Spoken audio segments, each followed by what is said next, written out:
Yo, kamusta mga boss? Welcome back muli dito sa ating channel, ang Kanta Kwento. Alright. So, yun, itutuloy nga natin mga kwento yung Elvis, Super Elvis Night nito ni Jerome, ang idol natin, at ginanap nga ito sa RJ Bistro, no? So, yun, yun nga, malapit-lapit na ang April 9, mga kakwento.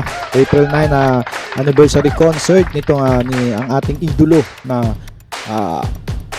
Jerome Ibardome, Elvis Presley ng Pinas. Palakpakan natin yan. At samahan nyo ako dito mga kwento, huwag nyo akong iwan at sama-sama natin panoorin, bigyan ng reaksyon na ano ba makikita natin dito, no? Itutuloy lang natin to. Hindi ko alam yung song, no? Mamaya alamin natin. At yun, bago natin start, hingin ko muna ang inyong like, share, and subscribe dito sa ating channel. 82 na tayo, malapit na mag 100, no? Sana makamit natin yung 100 sa lalong madaling panahon. Maraming salamat sa support nyo. At salin nyo ako ng mga GC ni Sir Jerome Ibardome. Baka naman may GC kayo dyan. Gusto ko lang maging updated, no? Okay. So, punta tayo dito. Doon pa rin, mga kwento, subscribe natin na RJ Production. Sa kanya tayo nang hiram ng malupit na video. Alright? So, testing ko lang. Amoy suka. Ayan, ito. So, yun. Ito yun. So, umpisa na nga natin ito mga kwento, no? Ito ba yung, ano? Kasi nag-react tayo kanina nung nakaraan yung, ano yung kanya ng duet. Ayan, ito. Ito yung amoy suka. Amoy suka. Ayan, mga 50s. Nung nag-umpisa si Elvis, ang gaganda ng mga kanta niya. Yes. Okay. Now, Sisigawan na yung mga more daw, more. Yeah, more. Gusto naman niya umuwi, hindi ba? Wala nang uwi yan, ha?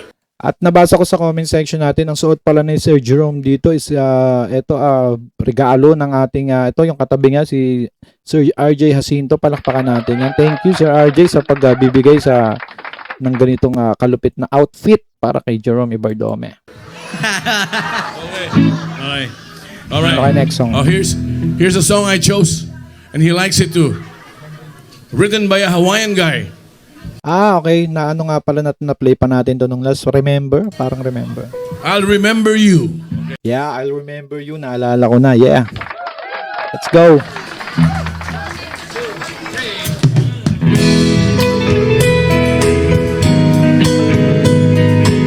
Ganda ng instrument.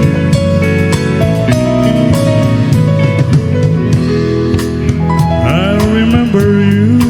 Wow! Grabe, binubuhay mo talaga ang Elvis Presley. Tingnan mo yung mga audience dito. Medyo ano na tayo sila, medyo wow. Nakikita ko sa mga mata na lang, wow. Para sila nagwe-way back sa kanilang mga kabataan.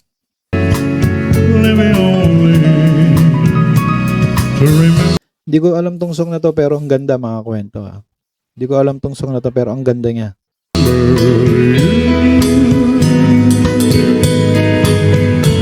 Ang ganda rin ni atin naka-red dito sa likod. Kita ba? Wait lang, adjust natin ng konti. Kukomentan ko, hindi pala nakikita. Ayan, di ba? Nagkaroon sa RJ. I'll remember too. Grabe yung mga yung mga mamis natin dyan, no? Mga mamis natin. Talagang, ano sila? Nakatutok ang kanilang mga cellphone. Yeah. Your voice is soft as a warm summer breeze. Duet pa rin pala talaga sila dito, duet. Love me always, mornings after, ever after, I'll remember you. Swerte ng mga ano rito, ng mga waiter dito, no?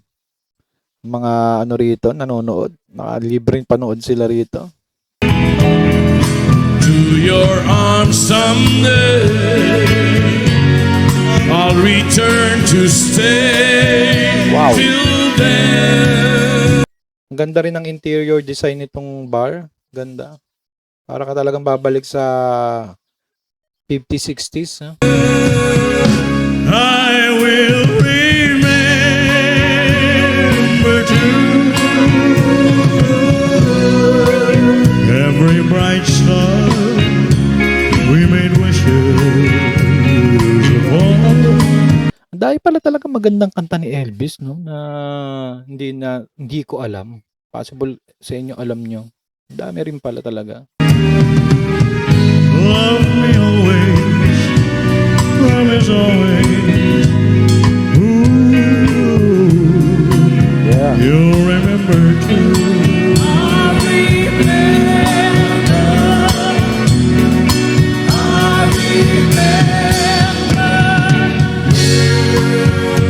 I'll remember you.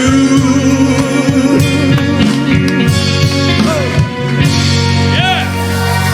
Hero! Sir RJ!